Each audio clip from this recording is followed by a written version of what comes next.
Kansas City Chiefs went up, took it to the hoodie, got themselves a W. So, Pats fans, you probably want to tune out at this point in the stream. Welcome to RGR, and I am full of it tonight. Dan's ready. I'm ready. This is Daniel Harms. I'm Ryan Tracy. This is RGR Football. We are live post-game. Chiefs have beaten the Patriots. It just doesn't feel like it. It was literally, and for those of you who watch the game plan, thank you. We do a live game plan, pregame look every Friday. And if you were with us, you know I called this game exactly how it happened, 27-17, and the Patriots had to score in the end just to get to 17. What I didn't call is that all the problems that we thought the Chiefs might get rectified against a team that really wasn't prepared for them, all that stuff's still happening. Like, it's a win, but ain't nothing fixed. Tell me I'm wrong. I mean, I don't think anything at this point can say it's fixed. I would say if we didn't see Kadarius Toney once again drop a football into the waiting hands of a defender, we would say the last 3 quarters of the game felt like the Chiefs offense got something right? Like we'd feel a little more comfortable about that. But here we are talking about it once again. And, you know, I'll start the show off with eating the crow because it's early for that, last isn't week. It's not early because this is why it doesn't feel like a win, because we're sitting here talking about Kadarius Toney screwing up yet again.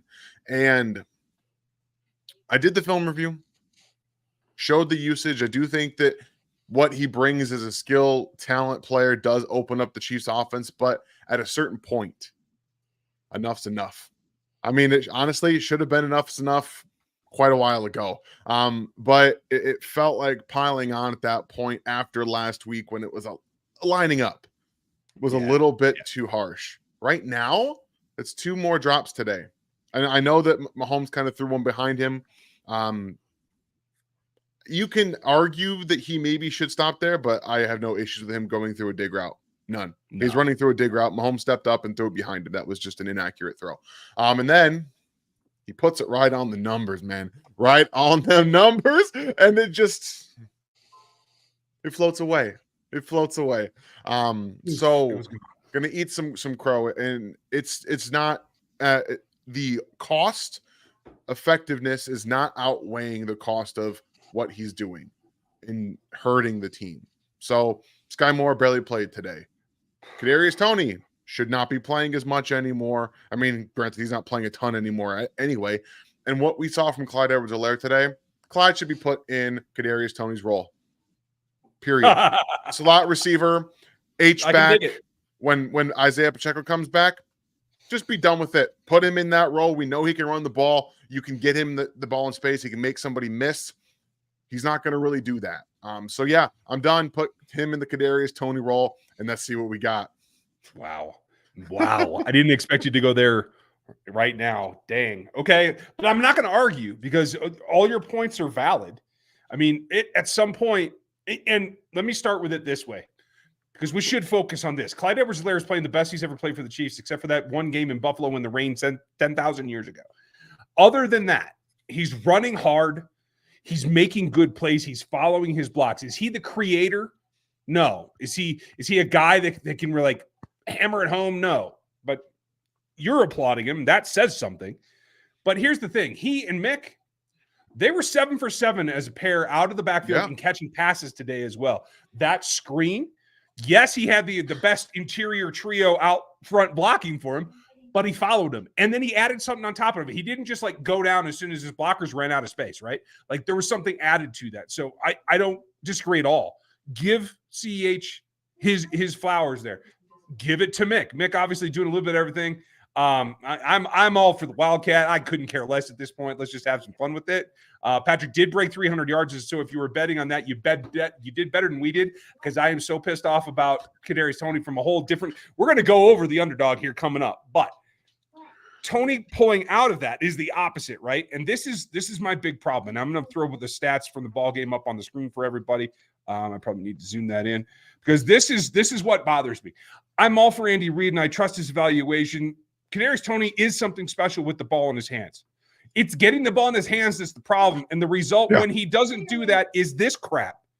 2 catches for 5 yards is his net input to this ball game, and that ain't good enough. And again, it's a detriment. Every week something else is a detriment, whether it's the drops, whether it's just not being impactful when given the football. And the wide receivers week after week have been a talking point. This week, Justin Watson had one catch on one target. Big play. 3 targets. Great job. Oh, 3. Sorry. I didn't notice he got targeted any more than the one play, which again shows you. Again, we talked about this. When Isaiah Pacheco gets back, this is a 3-guy show, and then you have some supplemental receivers. I'm going to stick with this. Clyde Edwards-Helaire should get some wide receiver snaps. He was trained to be a wide receiver for the Super Bowl. He should get some of those snaps when Pacheco comes back because he's proving to be one of the only reliable receivers with McKinnon. They got 3 running backs, and they can all catch the ball better than 90% of their wide receivers. All of them. Rashee Rice, stud, period, end of story. 9 targets, 9 receptions. He had to come back to a couple balls to be able to make those catches. And once again, he's earning the role that he has right now. Consistent, reliable, makes plays. Period. And then everybody else, I don't care. I don't care what happens. Richie James, cool. They clearly have not decided to get him some more run, which at this point needs to happen. Period. Needs to happen. I agree. And I feel like this, again, 1 catch for 17 yards today.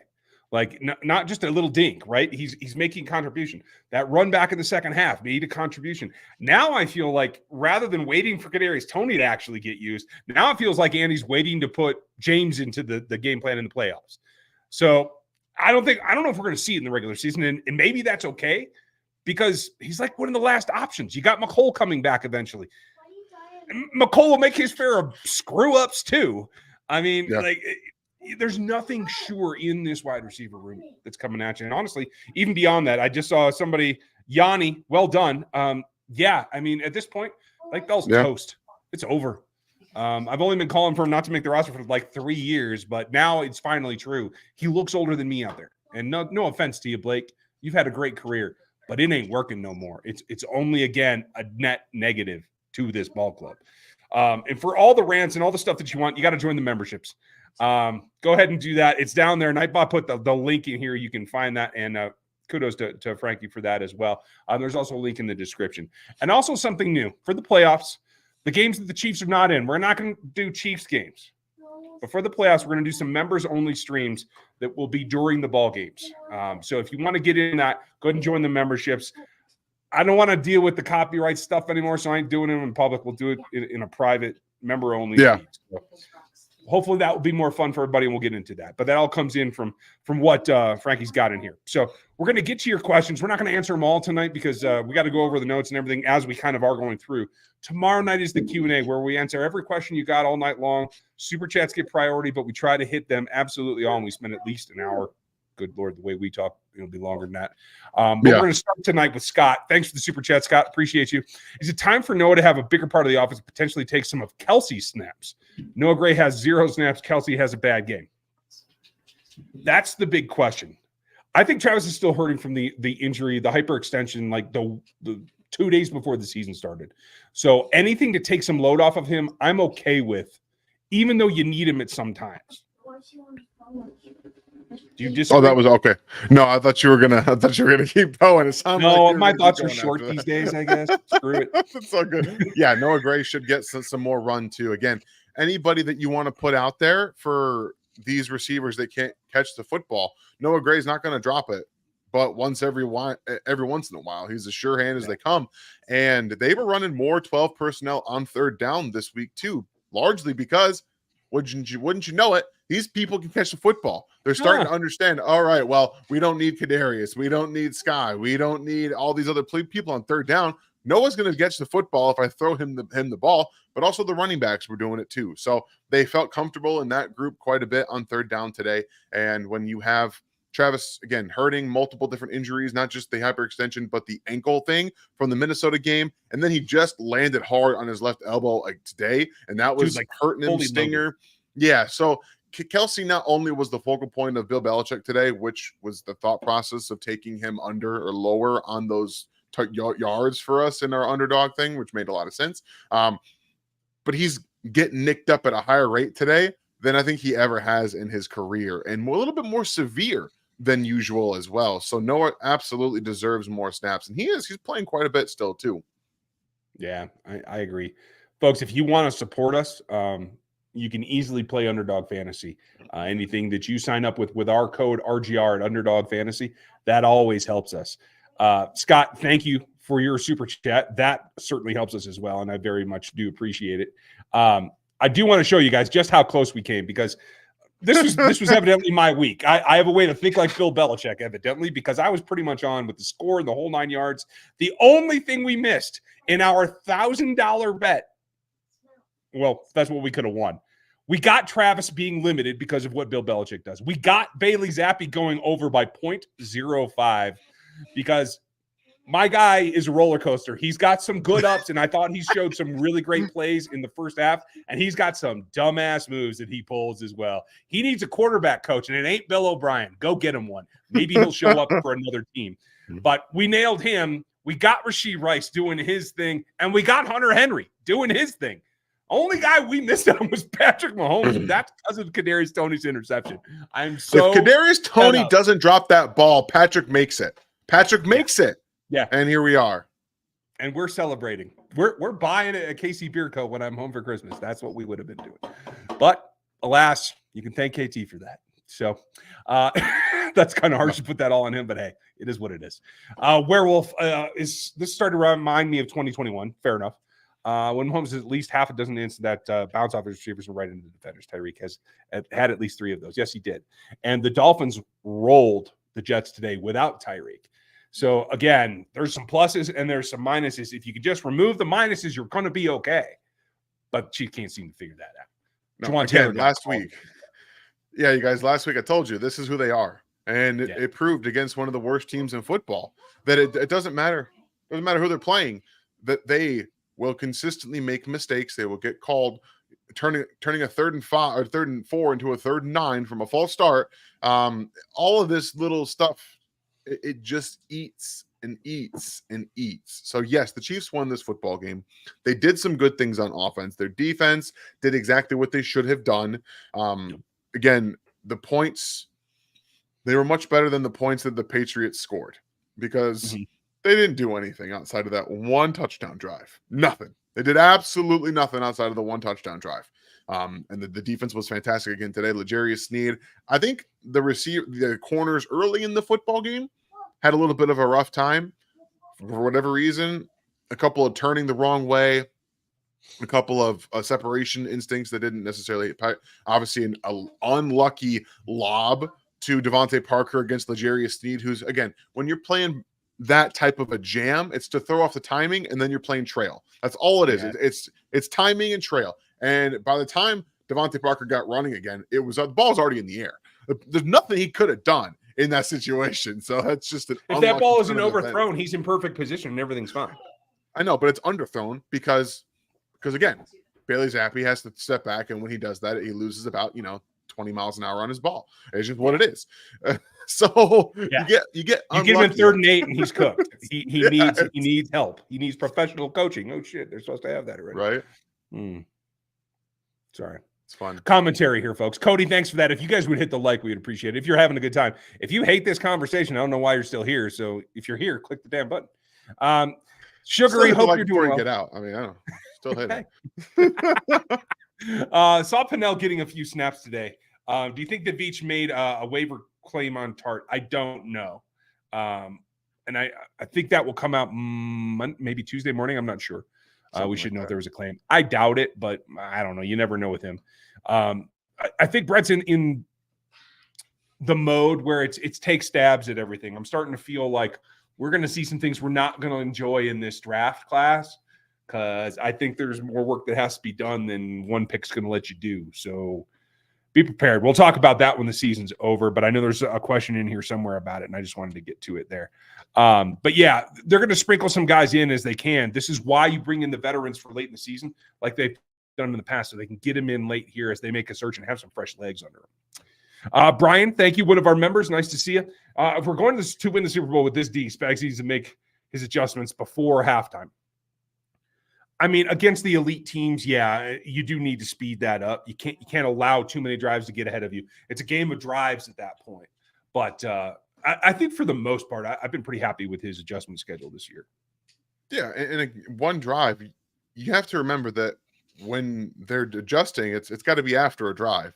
You can't really adjust in drive. It's almost impossible to be able to get that feedback information and do it. So they got a 3 and out, and they gave up a touchdown, and then after that, did you guys see anything else happening? No, I didn't. So I understand, Brian, but at the same time, they need information to be able to make those adjustments. And based off their first drive, they didn't need to do anything differently. And I don't think they were exactly prepared for the Patriots to just come out and throw the ball every single down on that second drive, which makes sense.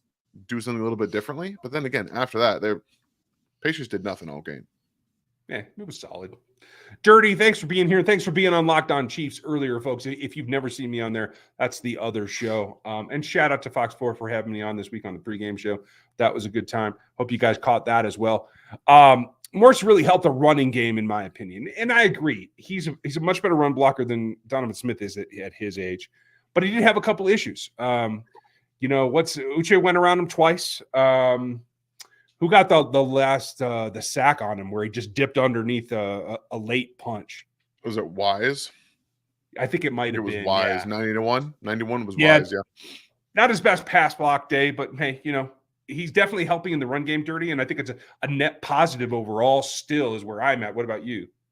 I think today he was more of a push, if anything. He could have been on the opposite end. He got beat quite a bit. But again, Uche is a tough matchup for someone who was a little late getting out of their stance and still isn't comfortable in pass protection. He's not. That's unfortunately a part of dealing with a rookie being thrust into this in week 13. It was his first real action, and then 14 he started again this week. So it's growing pains for rookies. He didn't get that to start the season, so he's doing that now. And you kind of have to live with that a little bit. The problem today was more Trey Smith than it was Wanya Morris. Trey Smith got abused today. Like just every single pass rush rep losing. Yeah. Just about losing.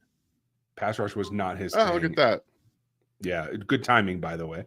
And thank you, Frankie, for getting the Nightbots out there. You guys, if you want any of the gear, hit the RGR store. I do have a couple of designs that are coming post-Christmas that I think are going to be kind of cool, but I just haven't been able to finish them up there. What's up with Trey's? I think Trey's exposed a little bit more in the pass sets because Juwan's gone. He is so quick off the line that there's a gap left there. Honestly, yeah, Trey's not quick enough in his feet to recover or get a drop. It's not really even a kick step. It's just a drop, really, as quick as Juwan is. And so that opens up space. And so I think what they're seeing on his film is teams going to attack that gap between him and Juwan. And that's kind of what I think is leading the beginning of it. But I still think he's playing well in the run game. That 3rd and 1 short yardage, he led the way across, and Clyde cut off at his butt, and that's how they got that first down. So there's some pluses, too. It's just that I think the pairing with Juwan is part of the issue. Yeah, I don't disagree with it at all. It's tough for him.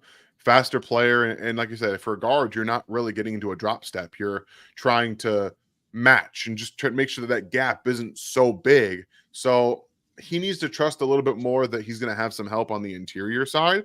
And it's better to get beat across the long side of your face than it is to the interior, to the outside, where Juwan isn't, because there's so much space there. So at the same time, he's been this kind of player in pass protection, but I do think that it was covered up a little bit with Wiley, who's not the get out there kind of guy.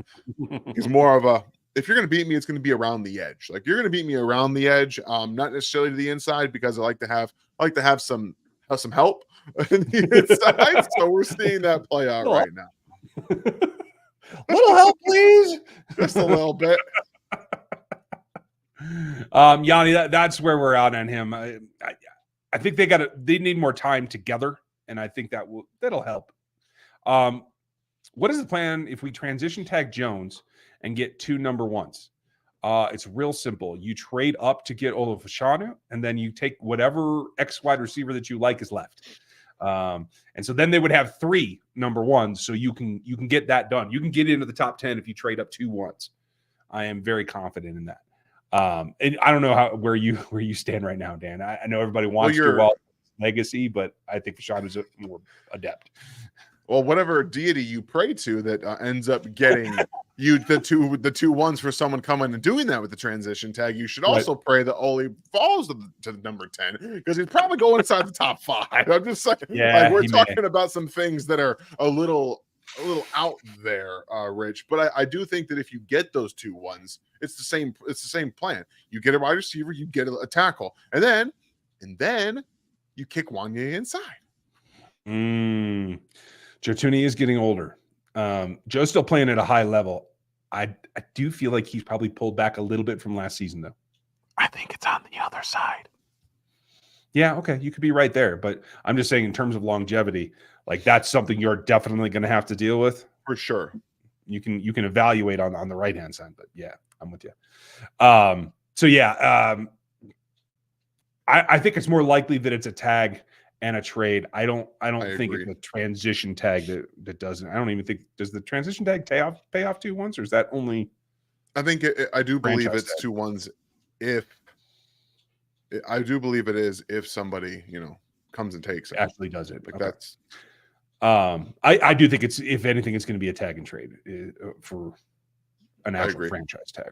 Oh, Terry's hot, and I think Terry. I think you've mentioned this before. I still don't agree with you. In the end, I think it's Brett Veach's job to select talent, and I think it's the coaching staff's job to unleash that talent, and that's where I feel that it's falling down here. We also have to make sure that Brett Veach is the GM, but everything runs through Andy. But I had Felix. I had FAU as a 2nd round pick last year. So if you want to tell me that he overreached for FAU as a 1st rounder when he could have gotten some receiving talent, you can have that argument. I'd have to go back and look at who the 2nd round receivers are that they chose to pass on, but I don't recall being anybody that I'm upset about. Let's think about this. If they take someone in the 1st round, they don't take Rashee Rice. They don't take Rashee Rice. Right. Okay, they don't. Rashee has been one of the best rookie wide receivers this season, bar none. So even that, to an extent, they got someone who's was always a developmental player that they're going to need next year. We have to be a little careful with some of these, Terry. I'm not trying to pick on you, but you are not the only person I've seen do this. True. Brett Veach has 2 Super Bowl rings. This is the season that the Chiefs probably should have had last year with their transition. This has been a bigger transition, and they, along with Andy Reid and everybody in that front office, made this bet. They made this bet on this wide receiver room. Yep. It didn't pan out. You don't fire somebody when your team's 9-5 and they made a bet that didn't work out.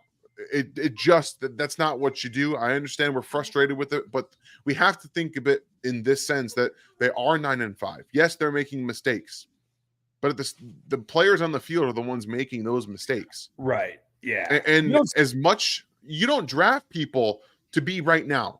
You draft them for the potential of what they could be. You bring them in for what the potential is, and then you rely on your coaching staff and everyone to get them to where they're supposed to go. So I'm not there. I'm not there. No, I'm not there either. But in Terry's defense, he may be more talking about Jawan Taylor, who has been probably at this point a bad deal in terms of the penalties and the negatives that he's brought for the money that he's making. Right. Donovan Smith was a chance to get experience over a rookie. So I can't blame him for that one, but I can understand how people are frustrated with it. Yeah, exactly. So, Tara, we're not there yet, but we're certainly watching. So we're not going to tell you you're out in left field, but I'm not there yet either. Thank you for your comment, though, and we very much do appreciate you. Jeremy, with Cook, without Cook, it felt like we were weak covering the tight end. Tight end's also been on a roll lately, so I can see that. Mike Edwards is good in his role, but a drop-off from Cook for sure. Yeah, he just didn't have the speed, and honestly, he belongs more of a guy that's a freelancer that I don't think has to man an entire zone and be a route aware, in my opinion. Mike's an instinctual player that I think you just want to let loose, but that's right. You got to do what you got to do while a guy's hurt, and he's the next guy up with the experience. I agree. At this point, is it better to put in Justin Ross? I don't think so. Ross was not playing particularly well before he went out. and he's been out for a while. The fact that they didn't bring him back right away tells me that he's not quite ready, probably physically. Maybe when he's in shape for the postseason, maybe you mix him in. But I don't think you're going to get a better result at this point. No, I'm with you. Dirty agreed with you as before. Good job. We got to draft a true X. Who do you have? So German likes Keon Coleman, and let's not talk about obviously Harrison because he'll go. I think he's the best talent, and he's still my number one overall right now. I don't think he'll go there, but I think he deserves it. Who's your preference? Have you changed it all? No, I still think in terms of where the Chiefs are going to draft, they don't necessarily have that. I know a lot of people like Adonai Mitchell. Okay, I get it. I don't believe he fits a ton for this offense. He's a slow possession X receiver. The Chiefs don't use those. Not really. So he's like a Demarcus Robinson type player we're talking about that maybe is not going to have that connection. And you're also going to have to draft him in the first round if you want him. Okay. So that's the payoff. Demarcus Robinson was a 5th round pick. Donnie Mitchell here. If you want an X receiver that's not going up to get Marvin Harrison Jr., again, it is Keon Coleman, but I do think I don't think you can get Rome Odunze. He's now my wide receiver 2. Well done. After watching, I've got tape on him, and after watching him, he's different. He's a little bit different. But I do have him and Malik Neighbors are like 2A. You have Neighbors 3 then, right? It's like 2A and 2B. I love these people very much. They're very close for me. But then it's Keon Coleman for me. And he's the guy that I think could end up falling a little bit because the end of season wasn't great for him. But he's a good player. And he's a very good X receiver. He's not going to create a ton of separation at the next level. And he doesn't understand zone at all. So you have to remember, if you're drafting him in the first round, he doesn't fit what the Chiefs want to do right now because they had to teach Rashee Rice how to understand zone and stop in zone. And you have to play with Rice now. You have to understand that you have an area and he has an area against zone. So it's not just understanding what a zone concept is. It's about understanding where your zone has to maneuver and adjust for his and how they play him. Absolutely. I am 100% with you. Like, I don't think that's anywhere near the realm of possibility. And I will double down on you. We now have the top 3 receivers the same. Harrison, Odunze, Neighbors. So we're in sync right now. I don't know if that's going to hold up. I don't know. We got more tape to watch too, so I don't know, man. But I will go this far to say this: as far as Mitchell, I would take Worthy first. I don't think he's even the best player on his team in this draft. I agree. We're going to get into the receivers. Don't you guys worry, because with this team and the way that it's going, we're going to have to talk receivers the whole offseason. So we'll get there. Gary, nice to see everybody. Give Gary a hand. He's one of our mods, and we appreciate you, buddy. OG around here. If CH hadn't had all these injuries, would he have been a better running back? Yes, but it's not just the injuries either. He's putting out high effort because he's playing somewhere else next season. He hasn't always put out that kind of effort. It is a combination, in my opinion. I do think the effort was better in his first year when he was fully healthy. I do think it was there. But also, you guys notice that he's being passed the ball more? You guys notice that? He's being thrown the football more maybe ever in his career. Right now. Yeah. A little bit last year before he got hurt, too. Remember that? When he was productive and he was putting in touchdowns. The last 2 seasons, he's been throwing the ball more than he ever has in his career, I think. And when, honestly, he might be more comfortable being a receiver at this point. He just looks better as a receiver. You remember all those arrow routes Joe Burrow threw him at LSU? For the love of God. Again, I'm going to sit here. I'm going to say the same thing that I've been saying the last 3 years.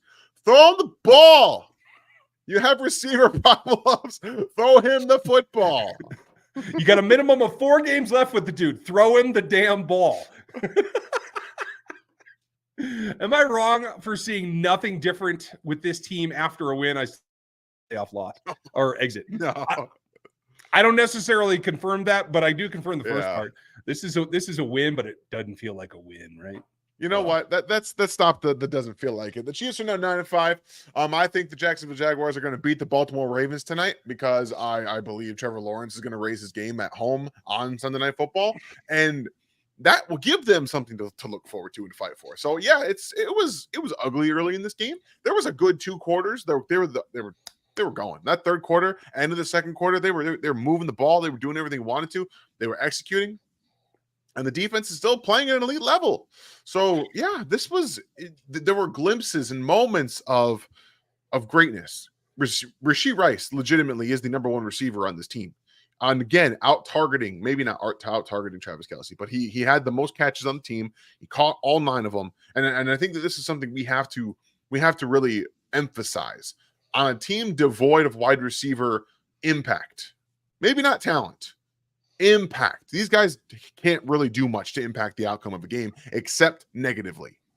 Dropping footballs and turning them into turnovers have been what they've done well. Rashee Rice, yes, he's got some drops, 8 of them to be exact. He has a couple of fumbles. But there is a reason they're going back to this guy because he's proven to get either, to drop a football or to fumble it and come back strong. That has not been the case anywhere else on this wide receivers crew. Nowhere else. There is a bright spot. I know it's frustrating for these wide receivers, but the Chiefs have a guy. They absolutely have a guy in Rashee Rice. Now the problem is building around him because it's Patrick. Travis will be here probably next year. I know there's been rumors about his retirement. Travis ain't retiring, guys. Travis ain't retiring. It's going to be him. It's going to be Travis. It's going to be Rashee. And then they have an opportunity, in my opinion, to really just hammer wide receivers. Bring in some proven veteran players. I think Braxton Berrios would be a fun player in this offense. Also as a return player. They're going to have a shot elsewhere. I do think that this year, at least Richie James should be playing more. It's frustrating this year. And I know some people think that this is a waste of a year of Patrick Mahomes. But I also think we have to understand that every year they're not going to win the Super Bowl. As much as it would be nice. And even then, right now, they're 9-5. They have an opportunity in front of them to win playoff games and still make it to the Super Bowl. This is not off the table. This is not in a team that was eliminated. As long as they make it to the dance, this is not a waste of Patrick Mahomes' year. Like, that's a big thing. You got to make it to the dance, and then whatever happens, happens, okay? And Rashee's been a huge reason to that. It's about desperation and adaptation at that point when you get into the postseason. I agree with you. I won't consider this a lost season for Patrick's career unless they don't make the AFC Championship game. Because coming off of a Super Bowl, that's my expectation that whatever holes in the roster you got to fill, you should be good enough to get back to a championship game. Unless you have some major star like Chris Jones depart. Had they lost him, then I would say obviously that's out the door. But we'll see what happens this next season. We're going to speed up because we got a bunch of super chats and we are approaching some things, folks. Sorry for the distractions here, but shout out to my oldest. Club volleyball season has started, and they just won championship in their first. Let's go. So very proud of you, kid. I think your mom's watching right now, so well done, my dear. Is Skyy salvageable? Yes. I don't have any doubt in that. The question is, what's your expectation? Can he be a contributor to this ball club? Yes. I think he needs a new coach. I think he needs a couple of things. Can he be a star? I'm starting to doubt that part. I don't even think it's doubt. I don't believe he can be a star. I don't believe it. I think he can be a contributor next year, but this is going to require 2 things. A huge leap on his part, okay? We're talking, yes, he was with Mahomes this year. Apparently, he didn't learn much in the offseason. Apparently, that did not stick because he has not been there, okay? So we have to have a huge third leap jump. It happens for players at the wide receiver position all the time. It does. So I'm not counting out that he can get better from this year to next year. I don't know what he's going to be asked to do because, again, he's playing a lot of X receiver this year. He's played a lot of it. His best is a slot. That's going to necessarily mean that you have your Z receiver your Z receiver in Rashee Rice, and then you draft an X probably, but it's going to force them to have to put him in the slot. It's going to require some work on both sides. The Chiefs doing what he does best and also him getting better. If this offseason, he doesn't come in next year and understanding where to sit down in zone, when to stop, and then when he's throwing the football, making the play, it's done. But there is still hope because of the 3rd year leap for wide receivers. I agree. Jackson, thank you for the 3 months. Welcome to the memberships. I hope you're enjoying yourself. Always looking for feedback from the members, so hit us up in the community tab if you would. I would appreciate it. And, we covered this, and I think you kind of boiled it down to the basics. Yeah. Is there anyone to trust besides Kelsey and Rice and the running backs right now? No. They need to find that guy. And trust is the thing. Can they get a contributor 1 week? Yes. There's plenty of options there, but can they trust somebody right now? That's thin on the ground. Should the Chiefs trade Chris Jones, thank you, Steven, another one of our members, and get a D lineman similar to what they did with Juju? By the way, I'm 100% done with Toney. Okay. Should they trade Chris Jones and get a D lineman? I don't see any D lineman anywhere close to being worth the picks that they would get for Chris.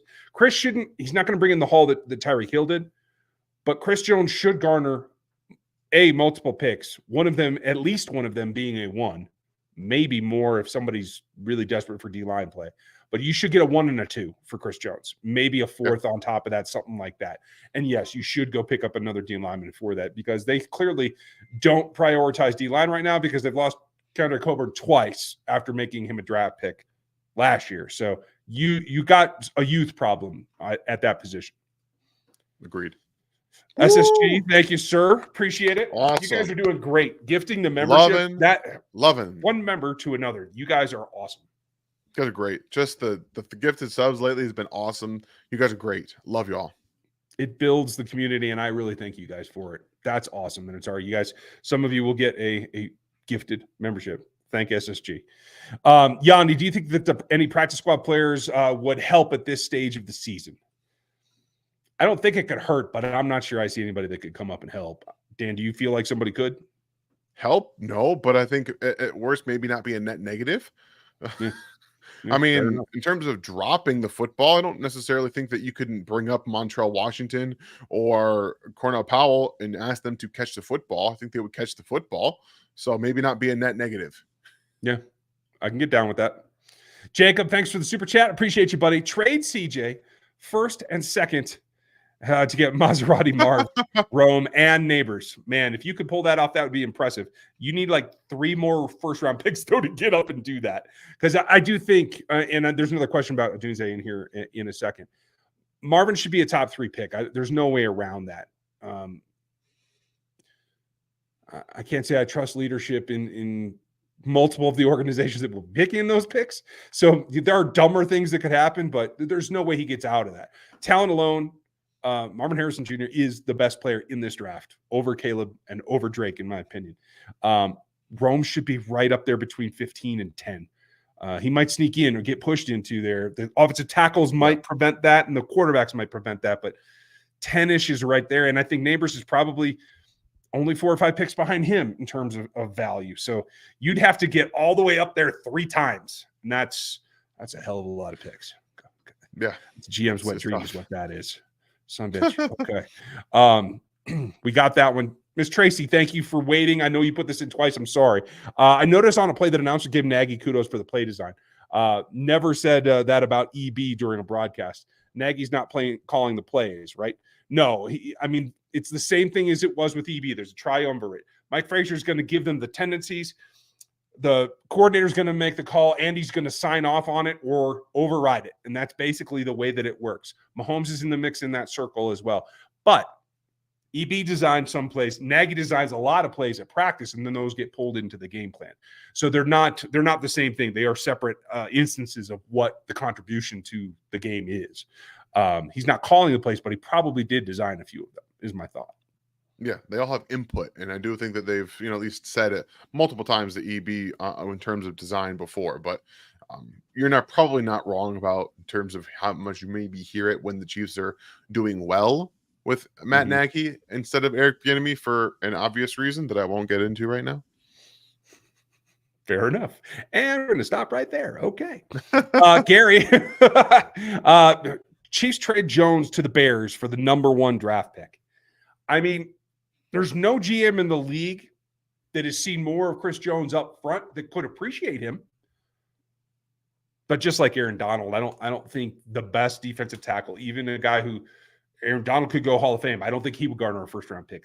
The first-round pick, as in number 1 overall, no. They do have multiple number 1s, though. So maybe you could coax something out of them. You give them a third for that one and Chris, something like that. That's a deal you could try to work. I don't know. I have trouble seeing that. But the Bears are going to get offers of 2 and 3 and 3 plus a player trades to go get that number 1 overall. Yeah. If they get multiple ones and they trade out of that and trade down, then I start calling them. If they trade down to 12, I'm on the phone for that one like this, because that's Wednesday maybe. So like, hey, give me a sweetheart deal, Ryan. I used to be your boss. That's what I'm doing if I'm Brett Veach. Come on, twist everything you can twist, brother. Des, thank you for the super chat. Appreciate you, buddy. What wide receiver coaches do you think Andy should target? Or like that? I mean, why don't we just give it to Pinkston? Isn't he on the roster? Like, isn't he on the coaching staff? Like, he is, but honestly, the fact that he's not already, I know. Me wonder if there's some reason. So there's one guy I would be interested in who's a current coach right now at the high school level, if I'm not mistaken, and maybe you could coach him away. Jeremy Macklin. Andy drafted him. He's a coach, I believe, at the collegiate level. I wonder if you could get him to come be your wide receivers coach. I'm just saying. Man. I'm going to go find out what's his name. I got to look this up real quick. Hold on. His name's Leonard. His name's Leonard Hankerson. He's the wide receivers coach in San Francisco. Oh, okay. He's the guy that's brought Ayuk around and Debo around. And if you want to run offense that use some of those kinds of things, like Andy does, I'd go try to lift him. If I was going to do that, that's where I'd go. I don't see why not. Maybe you can get Brian Hartline to come away from OSU. Hey, maybe. Hey, remember the pros? They're kind of fun up here, buddy. We pay. Yeah, right. Donnie, thank you for the super chat. Could we see the Chiefs go up for Odunze? I mean, they certainly could. It's just going to be the cost. Yeah. If the quarterbacks rise this draft cycle like we've seen them do in years past, maybe Odunze gets pushed to 12 or 13. But I think more and more people are going to come around. I don't know who you're listening to draft-wise yet. Dan and I are now on the same page. I get more Washington games, so I've been ahead of most of the analysts for a while on just how good this dude is. But I think everyone's going to catch up. So I think you got to get to 12 at a minimum, possibly 8-ish to go get him, right? Yeah, it'd be tough. It's going to be tough. Like, I think these wide receivers are raising up too. Like, it's hard. It's hard to get a top flight wide receiver, but again, you got to be willing to make a trade. You have to be willing to go do it. And they've been the opposite in terms of wide receivers. They'd rather trade down in the second round or draft and be more comfortable in the second. So we'll see. Plexico, I like your idea. I'm gonna come back to you here. I got a few I gotta do first. There's that one too, yeah. Thanks, Donnie. Thanks, Scott. Joined late. Winding Moore's pros and cons. Pros in the run game. Pros in the aggression and the fact that he has a lot of learning to do and he's young. Cons, he's laid out of his stance, doesn't punch with much authority, and he has a tendency to give up his outside shoulder. Yeah, that's really what it is. It's most of his cons are going to be in pass protection. He's just not really comfortable there yet, and it's hard when you're trying to get comfortable with a team that's trying to make a playoff push at the same time.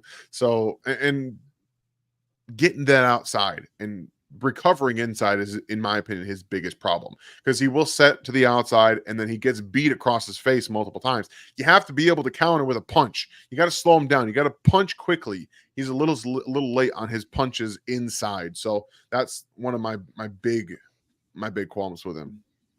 Yeah, and that was on his college film. We got to remember, folks, he's just been kind of learning in the background until the last 2 games. He's just getting started at this point, so I don't have any problem with that. Thanks, Scott. Gary, will Rice have 1,000 yards this season? That is the big question. I think so. Yeah, he's at 663 with 4 games remaining, right? Yeah, 3 games. 3 now. Never mind. I thought he was going to get more this game, and that's why I tweeted that out. He's definitely not doing it this year. It's going to be a stretch. I mean, if he were to blow up, if people just let him take advantage of him downfield, he could, but he's got to have some big games. I think he's going to end up right about that 850 mark is my thought, Gary. Yeah, that's a good number. 200 yards the last 3 games. Yeah, I think so. And honestly, if I remember right, I said anything over 800 was a giant year for him. Well done. I mean, we're putting him in Dwayne Bowe's company and Jeremy Macklin's company for guys who have played for Andy Reid as rookies. Like, hey. No, he's got 8 touchdowns. He's got 8. Yeah. When's the last time not named Tyreek Hill, a wide receiver, caught 8 touchdowns for Patrick Mahomes? Ding, ding, ding. Just saying. Oh, I like these. Okay, we're going to go through a couple of hypotheticals, folks, and then I'm going to close it up so I can get to the family thing. Chiefs don't have the capital to move up in the draft far enough to get one of the top 3 receivers. Top 3 changes things. They can get up to 15. It would cost them another 3rd rounder probably. If they wanted to give up next year's one, they could easily do that. I hope that they don't. I hate giving up ones, but it is what it is. There is a possibility they could sell the ranch. And honestly, when you have Chris Jones as one of the bargaining pins, Chris seems, I don't know, his mannerisms to me seem like he's a guy that's resigned to, I'm going to have to play somewhere else next year. It does feel like he's like, I love Kansas City, but I know it's a business. Like that seems to me like they've already communicated, we love you, Chris. We worked with you this year. We're not going to pay you the same going forward. And it does feel that way. So it's the same thing as Tyreek Hill. Get as much draft capital as you possibly can. Yep. So we'll see what happens, Iron Man. We'll see what it comes down to. Jacob asking if CJ a first and a second is enough to go get Marvin Harrison. Oh no, I wouldn't do it. If they're willing to stay there, I think you're doing that backwards. I think they would want multiple firsts, and I don't think the number 1 overall would be up for sale for a player. It would be all draft picks. I think that's the general thought, Jacob. I'm with you. What about Steve Smith as a wide receiver coach? That too. If you could get him to stop running his mouth on TV and get him to come run his mouth on the sideline, that's also somebody who you could get to be holding everyone to expectation. Ding. You think Steve Smith's going to sit there on the sideline when you drop a football? No, sit your ass on the bench, buddy. That's what we're going to do when you drop a football, because he doesn't drop anything, and he is not going to let you go out there unless you are a top standard wide receiver. So that is somebody that I would love if you could pull him away from the TV. Because I don't think Steve a real cushy job. Yeah, I was going to say, I don't think Steve's ready for the grind on that when he can just be making 10 times the money doing TV. So, folks, we're not coaches for a reason. There's a reason that we're here. Plexico, thank you for bringing that up, though. That was a great idea. And Dez, of course, thank you for another super chat. Appreciate you. If you get offered 3 ones, are you taking Marvin if you're Chicago? Or Caleb, I'm sorry. Marvin. Or are you taking the picks? I'm taking the picks, and I'm riding with Justin Fields. Yeah? It's Justin Fields and the picks, and it's not close. Hey, you know what? Can you grab the last one? This is a family. Yeah, no problem. Thanks. I got you. Thank you, Des. Appreciate you. All right. Callie, what's going on? Welcome in. Nice to see you. Would you trade, if possible, CJ for Max Crosby or TJ Watt? So I like what they're doing, TJ Watt and Max Crosby. The difference here is the Chiefs have Charles Omenihu, George Karlaftis, and another first-round draft pick on the defensive end portion. I don't necessarily think it makes a ton of sense for you to trade Chris Jones for one of those guys, also taking on their contracts and then having to move around some of your developmental players and maybe not get them the development and playing time that they need. So while I like them both, I don't think I would trade Chris Jones like 1-for-1 for them, or even with picks, because what Chris still brings interior-wise is greater than what Max Crosby or TJ Watt's going to bring in a rotation, because this is a rotation, and you've got a bunch of defensive ends that need playing time. Agreed. I'm with you there. We'll wrap up. Thank you, Callie. And hey, safe travels. I know you're always going somewhere, but we'll wrap up with Sean. What's going on with Trent McDuffie? He's been quiet the last few games. Yeah, his targets have diminished. Nobody wants to mess with him no more. Like, people aren't throwing the ball his way, and he's not having to blitz because, I mean, these quarterbacks aren't very good.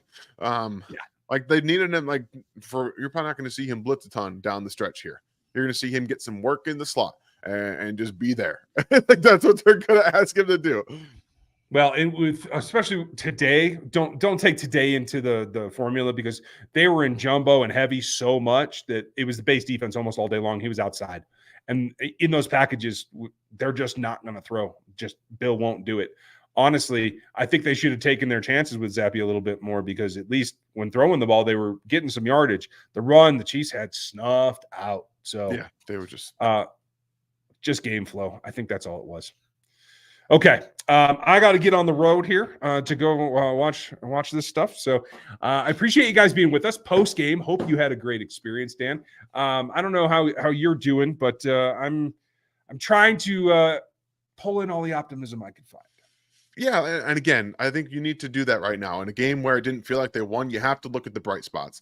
Rashee Rice, Clyde Edwards-Helaire, the running backs, really, both him and Trent McKinnon had good games. I know they didn't run the ball very well, but you never were going to against the Patriots. Like, the Patriots are one of the best run defenses in the NFL. You took your licks on the run game. You got them involved in the passing game. On the offensive side, they moved the ball when they really wanted to.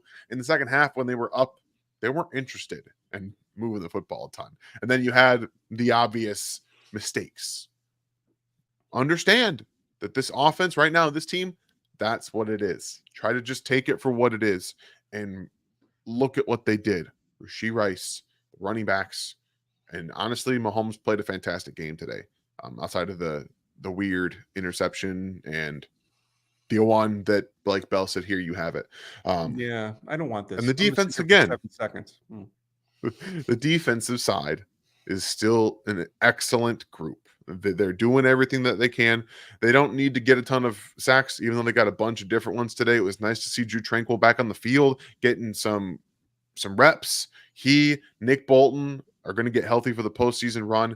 Try to focus on that stuff. Look at, again, Rashee Rice, young, talented wide receiver, the defense, Mahomes, the run game right now in terms of the running backs. And Pacheco's going to come back next week. Hopefully, try to take what you can out of a game like this and understand that this is what the team is. They won, in my opinion, convincingly, even though it was a touchdown at the end. And it should have been closer to my prediction, Ryan. I don't care what you said. It should have been closer to mine. It should have been 27-10 is what it should have been. And here we are talking about a 27-17 victory. I know stuff. That's all I'm going to say. I do want to hit one last one, though, because Gina threw a great question there. Thank you, Gina. Can they restructure Juwan? Juwan has a flat contract. He is the same every single year for 4 years. So I think that is part of the plan is they will restructure and move some of that out. I don't think they'll create a void year, but I think it will create a situation where he doesn't see the last year of the contract probably. So that's all minutia that they're going to have to go through. When we have a clear idea of that, we'll definitely let you know. So thank you guys for being with us post-game. Hope you enjoy the win. Let's enjoy this week as they get ready for Christmas and the whole 9 yards. I'll be in RGR East here coming up later in the week.